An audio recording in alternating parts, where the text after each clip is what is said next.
যাদের ক্রোমবুক এরকম হয়ে গেছে, পাসওয়ার্ড ভুলে গেছেন কিন্তু রিসেট দিতে পারতেছেন না, এটা শুধু তাদের জন্য। তারা এই ফর্মুলায় রিসেট দিতে পারবেন। এই যে দেখেন, কন্ট্রোল শিফট অল্টার আর এই যে আর টিপ দিবেন, এই যে চলে এসেছে রিসেট। এইবার শুধু পাওয়ার ওয়াশ, তারপরে কন্টিনিউ, শেষ। একবারে সিম্পল।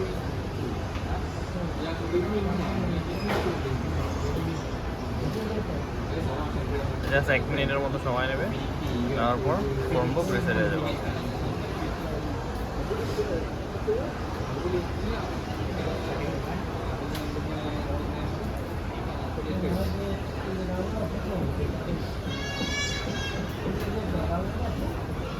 এটা যে কোনো ভার্সনে আপনার 2018, 19, 20, 21, 22, 24 যে কোনো ভার্সনের ক্রোমবুকে একই ফর্মুলাতে আপনার রিসেট হয়ে গেছে, ফুল রিসেট।